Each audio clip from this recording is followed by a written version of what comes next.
ବାଛନ୍ତୁ ଏଥିମଧ୍ୟରୁ କୌଣସି ଗୋଟିଏ ରଙ୍ଗ ଓ ଜାଣନ୍ତୁ ନିଜର ଭବିଷ୍ୟ ସହିତ ଜଡ଼ିତ କିଛି ଗୁପ୍ତ ରହସ୍ୟ ଓ ଆପଣଙ୍କର ଭବିଷ୍ୟ। ଆଗକୁ ସମୟ ଆପଣଙ୍କୁ କେଉଁ ଆଡ଼କୁ ନେଇଯିବ ତାହା ମଧ୍ୟ ଆପଣ ରଙ୍ଗର ଆଧାରରେ ଜାଣିପାରିବେ।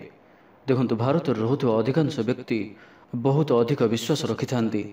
ଜ୍ୟୋତିଷ ଶାସ୍ତ୍ର ପ୍ରତି ଅଧିକ ବିଶ୍ୱାସ ରଖିବା କାରଣରୁ ବ୍ୟକ୍ତି ନିଜର ଜୀବନରେ ହେବାକୁ ଥିବା ସମସ୍ୟାମାନଙ୍କୁ ଦୂର କରିବା ପାଇଁ ପ୍ରାୟତଃ ଜ୍ୟୋତିଷ ଶାସ୍ତ୍ରର ଉପଯୋଗ କରିଥାନ୍ତି। ଏହା ସହିତ ଲୋକମାନେ ନିଜର ଭବିଷ୍ୟ ସହିତ ଜଡ଼ିତ ଘଟଣାମାନଙ୍କ ସହିତ ଜଡ଼ିତ କଥାମାନଙ୍କୁ ଜାଣିବା ପାଇଁ ମଧ୍ୟ ଜ୍ୟୋତିଷ ଶାସ୍ତ୍ରର ସାହାରା ନେଇଥାନ୍ତି।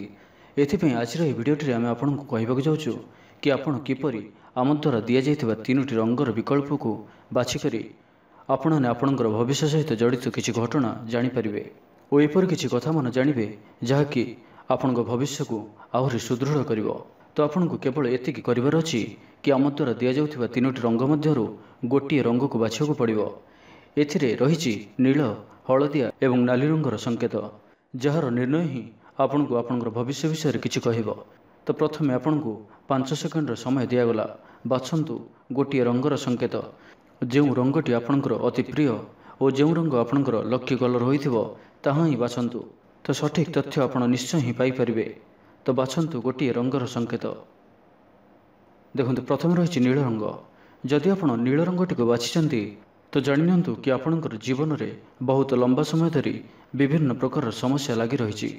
ଜୀବନରେ ଚାଲୁଥିବା ଉଚ୍ଚ ନିଚ ଅବସ୍ଥା କାରଣରୁ ପ୍ରାୟତଃ ଆପଣଙ୍କର ଭାଗ୍ୟ ଆପଣଙ୍କର ସାଥ ନ ଦେବାର ଆପଣ ଅନୁଭବ କରୁଛନ୍ତି। ଏହି କାରଣରୁ ବି ଆପଣଙ୍କର ଚିନ୍ତାରେ ଓ ମାନସିକ ସ୍ତରରେ କିଛି ପରିବର୍ତ୍ତନ ଆସିବାକୁ ଲାଗିଛି। କିନ୍ତୁ ଜାଣିନିଅନ୍ତୁ କି ଏହା ଆପଣଙ୍କୁ ଅଧିକ ଶକ୍ତିଶାଳୀ ମଧ୍ୟ କରିଦେଇଛି। ଆପଣ ବହୁତ ହିଁ ଗମ୍ଭୀର ବ୍ୟକ୍ତି ଅଟନ୍ତି, ଯିଏକି ଅଯଥାରେ ସମୟ ନଷ୍ଟ କରିବା କେବେ ବି ପସନ୍ଦ କରନ୍ତି ନାହିଁ ଓ ନିଜର ଭବିଷ୍ୟତ ଓ କ୍ୟାରିୟରକୁ ନେଇ ସର୍ବଦା ଅଗ୍ରସର ରହିଥାନ୍ତି।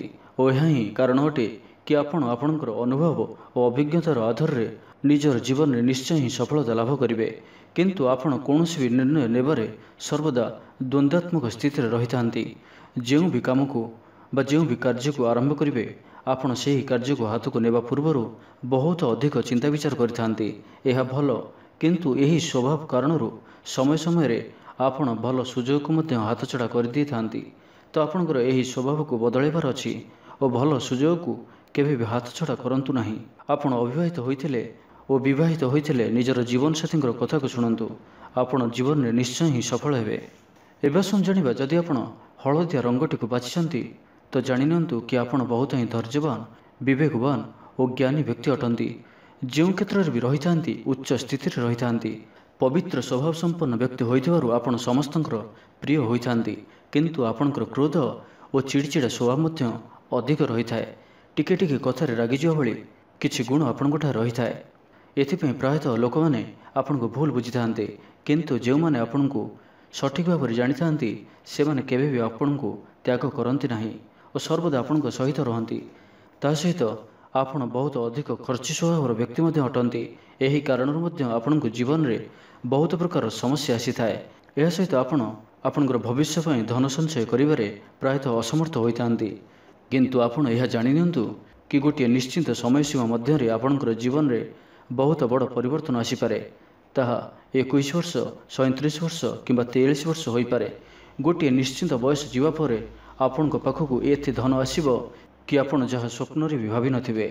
ଏବେ ଆସନ୍ତୁ ଜାଣିବା କି ଯଦି ଆପଣ ନାଲି ରଙ୍ଗର ସଂକେତଟିକୁ ବାଛିଛନ୍ତି ତ ଜାଣିନିଅନ୍ତୁ କି ଆପଣ ଦେଖିବାକୁ ବହୁତ ସୁନ୍ଦର, ଆକର୍ଷକ ଓ ସମସ୍ତଙ୍କର ମନ ମୋହି ନେବା ଭଳି ବ୍ୟକ୍ତି ଅଟନ୍ତି। ଯିଏ ଆପଣଙ୍କ ସହିତ ଥରୁଟିଏ ବି ମିଶିଥାନ୍ତି ସେ ଜୀବନରେ ଆପଣଙ୍କୁ ଭୁଲି ପାରନ୍ତି ନାହିଁ।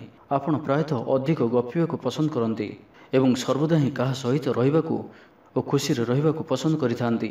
ଆପଣଙ୍କର ହୃଦୟ ପୂର୍ଣ୍ଣ ଭାବରେ ସଫା ହୋଇଥାଏ। କିନ୍ତୁ କେବେ କେବେ ଆପଣ ସହଜରେ ହିଁ ଠକାମିର ଶିକାର ମଧ୍ୟ ହୋଇଥାନ୍ତି। ଆପଣଙ୍କର ସବୁଠାରୁ ଅଧିକ ରୁଚି ରଚନାତ୍ମକ କାର୍ଯ୍ୟ ରହିଥାଏ। ଏହା ସହିତ ଆପଣଙ୍କର ଭିତରେ କଠିନରୁ କଠିନ ସ୍ଥିତିକୁ ସହଜରେ ହିଁ ସମ୍ମୁଖୀନ ହେବାର କଳା ଆପଣଙ୍କୁ ଖୁବ୍ ଜଣା।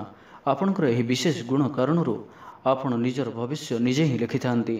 ବହୁତ ବିଦ୍ୟା ଓ ଗୁଣର ଅଧିକାରୀ ହୋଇଥାନ୍ତି। କଳା ଓ ସଙ୍ଗୀତରେ ରୁଚି ରଖୁଥିବା ବ୍ୟକ୍ତି ସର୍ବଦା ହସ ହସ ମୁହଁ ଆପଣଙ୍କୁ ସମସ୍ତଙ୍କର ପ୍ରିୟ ପାତ୍ର କରାଇଥାଏ। ଆପଣ ଏକ ଭଲ ମୋଟିଭେଟର, କଳାକାର, ସଙ୍ଗୀତଜ୍ଞ, ଶିକ୍ଷକ ଓ ଭଲ ବ୍ୟାପାରୀ ହୋଇପାରନ୍ତି। ତ ଏହା ଥିଲା ସେହି 3ଟି ରଙ୍ଗ ଓ ସେହି ରଙ୍ଗର ଆଧାରରେ ଆପଣଙ୍କର ଭବିଷ୍ୟ। ତ ଆପଣ କେଉଁ ରଙ୍ଗଟିକୁ ବାଛିଥିଲେ ଓ ଏହି ଭିଡ଼ିଓଟି ଆପଣଙ୍କୁ କିପରି ଲାଗିଲା ତାହା ଆମକୁ କମେଣ୍ଟ କରି ନିଶ୍ଚୟ କୁହନ୍ତୁ। ଏବଂ ଭିଡ଼ିଓଟି ଭଲ ଲାଗିଥିଲେ ଲାଇକ୍ଟେ କରନ୍ତୁ ଏବଂ ଆମ ଚ୍ୟାନେଲକୁ ସବସ୍କ୍ରାଇବ୍ କରିବା ସହିତ ପାଖରେ ଥିବା ବେଲ୍ ଆଇକନ୍କୁ ମଧ୍ୟ ପ୍ରେସ୍ କରନ୍ତୁ, ଯାହାଫଳରେ ଆମେ ଯେଉଁ ଭିଡ଼ିଓ ଅପଲୋଡ଼ କରିବୁ ତାହା ଆପଣ ସର୍ବପ୍ରଥମେ ପାଇପାରିବେ। ଧନ୍ୟବାଦ।